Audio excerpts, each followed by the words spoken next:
is a very patient audience. You guys are really committed, you can tell. Anyhow, our next speaker is Devin Reeves.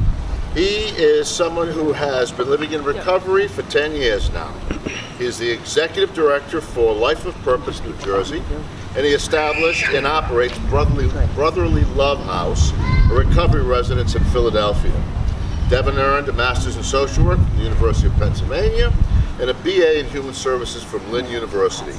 He serves on the mayor's task force to combat the opioid epidemic in Philadelphia and the Camden County Addiction Awareness Task Force. Devin.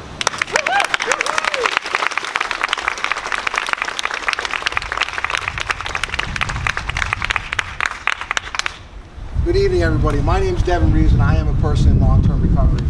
For me, that means that I haven't used any drugs or alcohol since August 21st, 2007.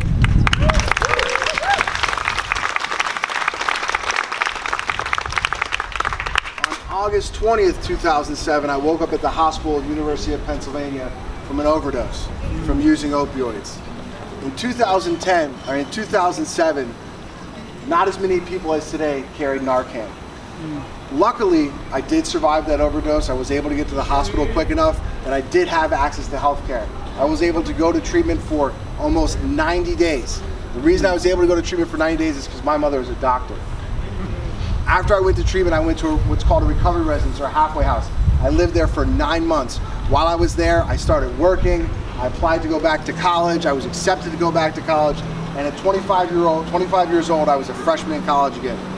After 3.5 years in college, I went on to the University of Pennsylvania, an Ivy League institution. I got a master's in social work, and I learned what it meant to try to change things.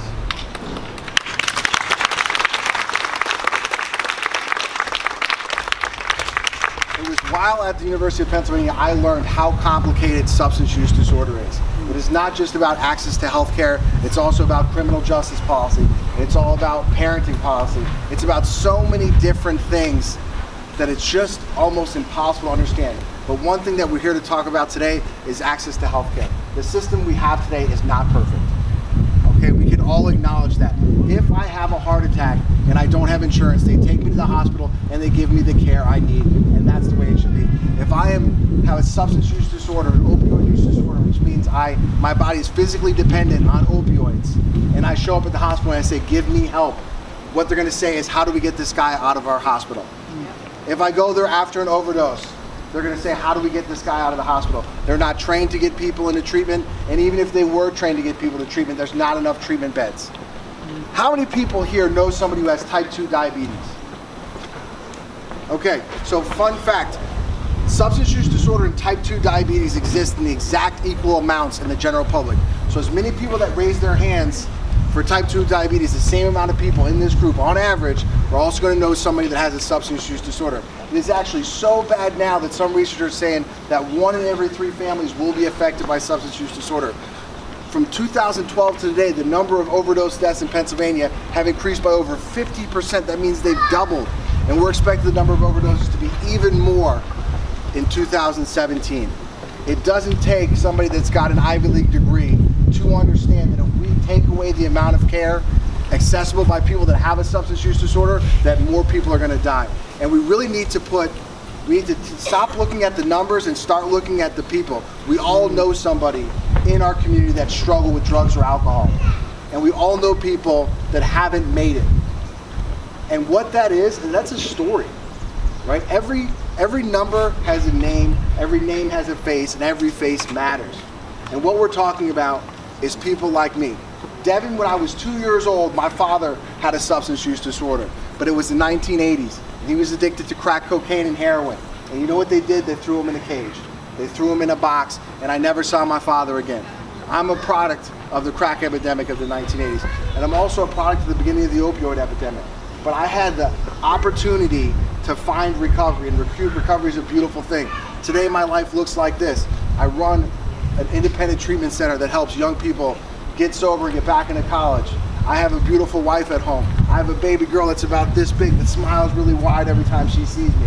And if I didn't have access to health care, I would have never met her and we never would have fell in love. I never would have had my beautiful baby daughter Aria, and who knows, she may grow up and cure cancer.